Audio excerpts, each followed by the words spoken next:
একটি সমাবেশ করেছিলেন একটা স্কুলে, ওখানে তারা 10,000 লোক নিয়ে সেই সমাবেশটা করেছিল জিয়া মঞ্চে, যেটা ইতিপূর্বে গাজীপুর অন্য কোনো অঙ্গ সংগঠন করতে পারে নাই। আমি ধন্যবাদ জানাই তাকে। তারপরে একটু গোস্বার সহিত কথাটা বলবো আপনাদের সামনে। আপনাদের এলাকার কৃতি সন্তান সেই সাইদুর রহমান মামুন ভাই একটু দাঁড়ান, আপনি একটু দাঁড়াবেন। সেই সাইদুর রহমান মামুন অনেক আগে থেকেই আমাদের এই ঢাকা জেলা সিনিয়র ভাইস প্রেসিডেন্ট। এই ঢাকা জেলাটা একটু পেছে আছে, মহানগর মাঝখানে থেকে সেই নবাবগঞ্জ থেকে সাভার পর্যন্ত আসতে একটু বাঁক আছে। সেই জন্য সভাপতিটা আমরা নবাবগঞ্জ দিয়েছি, একজন সিনিয়র ভাইস প্রেসিডেন্ট সাভারে দিয়েছি।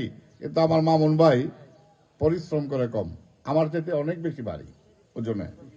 কিন্তু আমি যদিও বাড়ি হই, আমি কিন্তু গতকালকে সকাল 7টায় ঘুম থেকে উঠেছি, সারাদিন গাজীপুর ছিলাম, লিফলেট বিতরণ করেছি। আজকেও ঠিক সকাল 7টায় উঠেছি। তো আজকে যারা কমিটি পাবেন, যাদেরকে আমরা কমিটি দিব, আমরা বিবেচনা যাদেরকে কমিটি দিব, আপনাদের কাছে একটা অনুরোধ থাকবে, সেই মামুন সাহেবকে আপনারা সবসময় বিরক্ত করবেন, বিরক্ত রাখবেন, তাকে মাঠে রাখতে হবে। আমাদের রাজনৈতিক দলের নেতারা থাকতে হবে অনেক ফাস্ট, কারণ আমাদের এই দলটা জিয়াউর রহমানের নামের উপরে। যে জিয়াউর রহমানের ছবি প্রত্যেকটি নেতা তার মাথার উপরে রাখে, সেই জিয়াউর রহমানের নামের উপরে আমাদের সংগঠন জিয়া মঞ্চ। তাই আমি চাই এই বাংলাদেশের সমস্ত নাগরিক যারা জিয়াউর রহমানকে ভালোবাসে, আমরা সেই জিয়াউর রহমানের আদর্শে সেই নামটি যেন পৌঁছে না যায়, সেই ব্যবস্থায় আমরা জিয়া মঞ্চ সবসময় করব। হয়তো একদিন আমি থাকবো না, আমার পরজন্মের যারা আসবে, যারা আমাদের পরে রাজনীতি করবে, তারাই ধরে রাখবে। যাই হোক ভাইরা, আমি কথা তেমন বাড়াবো না, শুধু কিছু কিছু কথা বলতে না বললেই না হয়। যেমন আমার মৌসুমী আপু বলে গেছেন যে তার সন্তান ঘরে রেখে সে আন্দোলনে ঝাঁপিয়ে পড়েছিল। অত্যন্ত দুঃখের কথা যে তার 4 মাসের বা 1 বছরের সন্তান ঘরে রেখে সে আন্দোলন সংগ্রামে গিয়েছেন। সে ঘরে আসতে পারবে কিনা সেটাও নিশ্চিত ছিল না তখন। আমরা সেই মাঠেই ছিলাম, সেই যুদ্ধই করেছি। আজকে জিয়া মঞ্চ কারে করে জানেন?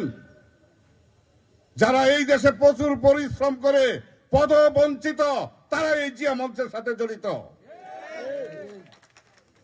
আমার নাম হালিম, আমি আমার বাড়ি রূপগঞ্জে।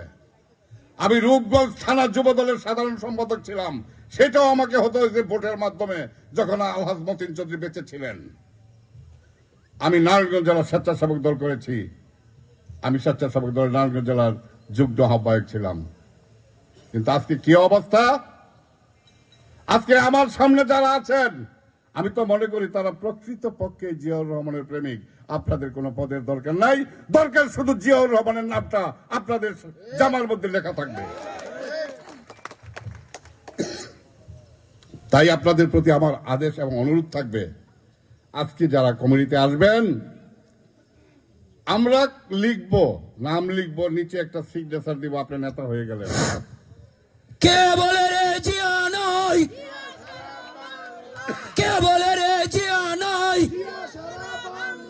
জিয়া জিয়া জিয়া খালেদা খালেদা তারেক তারেক।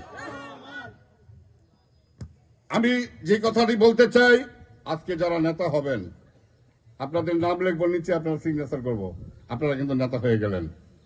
কিন্তু আপনাদের কাছে একটা বিশেষ অনুরোধ, আপনার তাকিয়ে দেখবেন, আপনার যখন নেতা হবেন, আপনার পিছনে তখন কর্মীরা থাকবে, আপনার নামে যখন স্লোগান দিবে, তাদের বাম পাশের রক্তটা ফুলে যাবে।